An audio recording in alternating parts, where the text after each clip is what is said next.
લોકસભામાં વિપક્ષના નેતા રાહુલ ગાંધી ઉત્તર પ્રદેશના સંભલ જવા માંગે છે, પરંતુ તેમને ત્યાં જવા દેવાશે નહીં તેવા માહિતી બહાર આવે છે.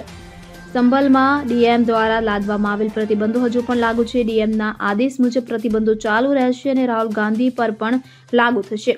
મુરાદાબાદના કમિશનર અંજની સિંહે જણાવ્યું હતું કે અમે કોઈને રોકવા માંગતા નથી, પરંતુ સંભલમાં પરિસ્થિતિ વધુ બગડવા દઈએ નહીં. જે રીતે સમાજવાદી પાર્ટીના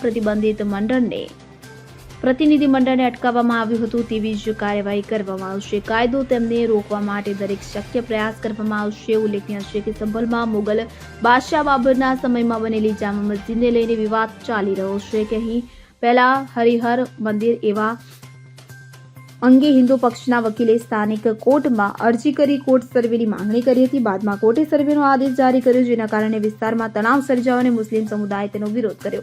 ઉલ્લેખનીય છે કે ચંદોસી કોર્ટના આદેશ બાદ પુરાતત્વ સર્વેક્ષણની એક ટીમ 24 ડિસેમ્બરે સર્વે માટે શાહી મસ્જિદની પણ મુલાકાત લીધી હતી. જો કે આ દરમિયાન મુસ્લિમ સમુદાયે વિરોધ કર્યો હતો અને આ દરમિયાન પોલીસ અને સ્થાનિક લોકો વચ્ચે ઘર્ષણ થયું હતું અને આ દરમિયાન 4 મુસ્લિમ યુવકોના મોત થયા હતા. Bureau report CN24 news. હવે જુઓ દેશ દુનિયાની તમામ ખબરો તમારી આંગળીના ટેરવે. ઉઠાવો મોબાઈલ અને Google Play Store પરથી ડાઉનલોડ કરો અમારી CN24 ન્યૂઝ મોબાઈલ એપ.